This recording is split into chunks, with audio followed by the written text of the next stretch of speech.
નમસ્કાર મિત્રો દેશ અને દુનિયાના સુપરફાસ્ટ સમાચારમાં તમારું સ્વાગત છે। અંબાલાલ પટેલની ડરામણી આગાહી સામે આવી છે। અંબાલાલ પટેલે ગુજરાતમાં કાતિલ ઠંડી અને માવઠાની આગાહી કરી છે। 10 ડિસેમ્બરથી રાજ્યમાં ઠંડીનું જોર વધશે અને ઉત્તર ગુજરાત તથા કચ્છમાં તાપમાન 10 થી 11 ડિગ્રી સુધી ગગડી શકે છે। 22 ડિસેમ્બર બાદ બંગાળની ખાડી અને અરબ સાગરમાં સિસ્ટમ સક્રિય થવાથી માવઠું પડવાની શક્યતા રહે છે। જાન્યુઆરી મહિનાની શરૂઆતમાં વેસ્ટર્ન ડિસ્ટર્બન્સના કારણે 6 જાન્યુઆરી સુધી વાદળછાયું વાતાવરણ રહેશે અને ઠંડા પવનો ફૂંકાશે। અન્ય મહત્વના સમાચારની વાત કરીએ તો લગ્નમાં કાંડ, 100 થી વધુ લોકો હોસ્પિટલમાં દાખલ। અમદાવાદ જિલ્લાના ધોળકાના પોપટપરા વિસ્તારમાં લગ્ન પ્રસંગના જમણવાર બાદ ફૂડ પોઈઝનિંગની ઘટના સામે આવી છે। આશરે 101,000 થી વધુ લોકો હાજર હતા, જેમાંથી 100 જેટલા લોકોને તેની અસર થતા તાત્કાલિક હોસ્પિટલ ખસેડવામાં આવ્યા છે। સ્થળ ઉપર પોલીસ અને 7 થી વધુ એમ્બ્યુલન્સ દોડી આવી હતી। ધોળકાના ધારાસભ્યએ જણાવ્યું છે કે હાલ સ્થિતિ નિયંત્રણમાં છે અને અસરગ્રસ્તોને સારવાર આપવામાં આવી રહી છે।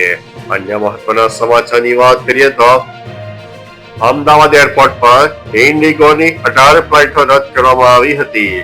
અમદાવાદના સરદાર વલ્લભભાઈ પટેલ ઇન્ટરનેશનલ એરપોર્ટ પર ઇન્ડિગો એરલાઇન્સની સેવા ખોરવાતા મુસાફરો મુશ્કેલીમાં મુકાયા છે। મળતી માહિતી મુજબ ટેકનિકલ અથવા તો અન્ય કારણોસર ઇન્ડિગોની 18 ફ્લાઇટો રદ કરવામાં આવી। અચાનક ફ્લાઇટ કેન્સલ થવાને કારણે મુસાફરોના હાલ બેહાલ થઈ ગયા।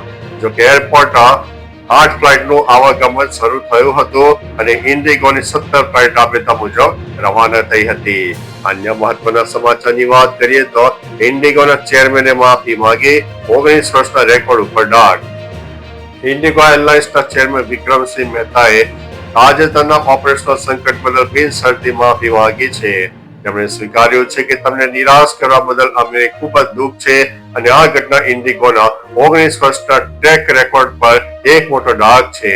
મહેતાએ કહ્યું છે કે ટેકનિકલ ખામી, હવામાન અને સિસ્ટમ દબાણને કારણે આવું થયું છે। જાણી જોઈને સંકટ ઊભું કરવાનો આરોપો ખોટા છે અને કરોડો રૂપિયાનું રિફંડ ચાલુ છે। અન્ય મહત્વના સમાચારની વાત કરીએ તો અમેરિકામાં ભણતા ભારતીય વિદ્યાર્થીઓનું ટેન્શન વધશે। યુએસ સાંસદ પોલ ગેસરે ઓપ્શનલ પ્રેક્ટિકલ ટ્રેનિંગ એટલે કે ઓપીટી પ્રોગ્રામ તાત્કાલિક ખતમ કરવાની માંગ કરી છે। આ પ્રોગ્રામ હેઠળ વિદેશી વિદ્યાર્થીઓ અભ્યાસ પછી અમેરિકામાં 12 મહિના સુધી જોબ કરી શકે છે।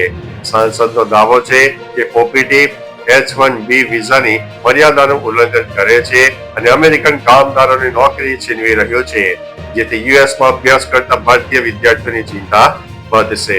અન્ય મહત્વના સમાચારની વાત કરીએ તો સુરેન્દ્રનગર જિલ્લા હિટ એન્ડ રનની ઘટના। સુરેન્દ્રનગરના પાટડીના નાવિયાણી ગામ નજીક ગંભીર હિટ એન્ડ રનની ઘટના સામે આવી છે। પૂરપાટ ઝડપે આવતા એક અજાણ્યા વાહને બાઇકને અડફેટે લેતા બાઇક પર સવાર 3 યુવાનોના ઘટના સ્થળે કમકમાટી ભર્યા મોત નીપજ્યા છે। અકસ્માત સર્જીને વાહન ચાલક ફરાર થઈ ગયો હતો। પોલીસે ત્રણેયમાં મૃતદેહોને પોસ્ટમોર્ટમ માટે પાટડી સરકારી હોસ્પિટલ ખસેડ્યા છે અને અજાણ્યા ચાલક વિરુદ્ધ ગુનો નોંધીને કાર્યવાહી હાથ ધરવામાં આવી છે। અન્ય મહત્વના સમાચારની વાત કરીએ તો અમદાવાદ દૂરદર્શન પાસે ગમખ્વાર અકસ્માત સર્જાયો છે। અમદાવાદ દૂરદર્શન કેન્દ્ર પાસે ગંભીર કાર અકસ્માત સર્જાયો છે। ટ્રાફિક સિગ્નલ બંધ હોવા છતાં પાછળથી આવતી પૂરપાટ કારે બીજી કારને જોરદાર ટક્કર મારી। આ ઘટનામાં 2 લોકો ઈજાગ્રસ્ત થયા છે, જેમને તાત્કાલિક સારવાર માટે હોસ્પિટલમાં ખસેડવામાં આવ્યા છે। સદનસીબે આ દુર્ઘટનામાં કોઈ જાનહાનિ થઈ નથી। ઘટનાની જાણ થતાં પોલીસ કાફલો સ્થળ ઉપર પહોંચી ગયો હતો। અન્ય મહત્વના સમાચારની વાત કરીએ તો ગુજરાતમાં 11 નવા વિકાસશીલ તાલુકા જાહેર।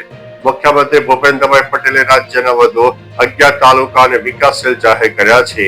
માનવ વિકાસ સૂચકાંકના 44 નિર્દેશકોના આધારે આ નિર્ણય લેવાયો છે। આ નવા તાલુકા અને વિકાસ કાર્યો માટે કુલ 3 કરોડની વાર્ષિક ગ્રાન્ટ ફાળવવામાં આવશે।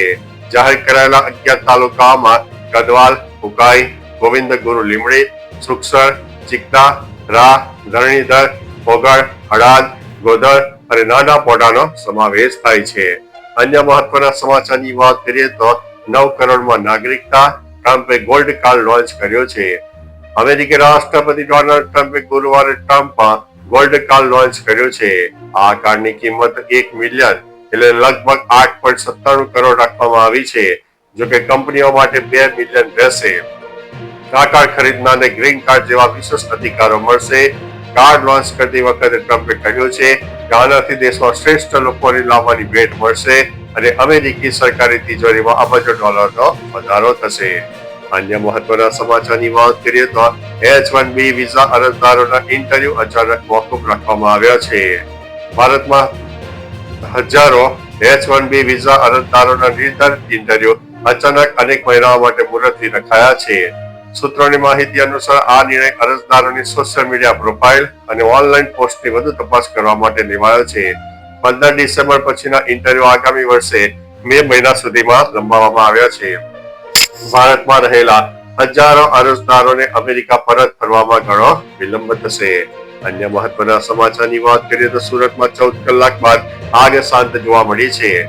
સુરતના રાજ ટેક્સટાઇલ માર્કેટમાં લાગેલી આગ બાદ વેપારીઓની મુશ્કેલીમાં વધારો થયો છે. બિલ્ડિંગની સ્ટેબિલિટી અને વાયરિંગ ચેક કર્યા બાદ માર્કેટ શરૂ થશે. હાલમાં 400 જેટલી દુકાનો બંધ રહેતા વેપારીઓને મોટું આર્થિક નુકસાન વેઠવાનો વારો આવ્યો છે. આગમાં ઘણી દુકાનોનો માલ પડી ગયો છે. વેપારીઓએ બંધ દુકાનોમાંથી માલ કાઢવાની મંજૂરી માંગી છે, કારણ કે જો 10 દિવસ માર્કેટ બંધ રહેશે તો નુકસાન વધશે. અન્ય મહત્વના સમાચારની વાત કરીએ તો ગોવામાં અગ્નિકાંડમાં મોટી કાર્યવાહી. ગોવા ક્લબ અગ્નિકાંડમાં લુથરા બ્રધર્સને દિલ્હી કોર્ટે મોટો ઝટકો આપતા આગોતરા જામીન અરજી ફગાવી દીધી છે. બચાવ પક્ષે તેઓ બિઝનેસ ટ્રીપ પર હોવાની દલીલ કરી હતી, પરંતુ કોર્ટે રાહત આપી નથી. બીજી તરફ ગોવા પોલીસે અત્યાર સુધીમાં 5 સ્ટાફના સભ્યોની ધરપકડ કરી છે. સીએમ પ્રમોદ સાવંતે 8 દિવસમાં 5 રિપોર્ટ સોંપવાની ખાતરી આપી છે. વધુમાં સરકારે બંને ભાઈઓના પાસપોર્ટ રદ કરવાની કાર્યવાહી પણ હાથ ધરી છે. અન્ય મહત્વના સમાચારની વાત કરીએ તો નલિયામાં હાડથી ચાલતી ઠંડી. જાણો તમારા શહેરનું તાપમાન કેટલું છે. હવામાન વિભાગના આંકડા મુજબ કચ્છનું નલિયા 10 ડિગ્રી તાપમાન સાથે રાજ્યનું સૌથી ઠંડુ શહેર જોવા મળ્યું છે. પાટનગર ગાંધીનગરમાં 13.5 ડિગ્રી, અમદાવાદમાં 13.8 ડિગ્રી, કંડલા એરપોર્ટ ઉપર 11.5 ડિગ્રી, અમરેલીમાં 12, ડીસામાં 12.8 અને સુરતમાં 19.4 ડિગ્રી તાપમાન નોંધાયું છે.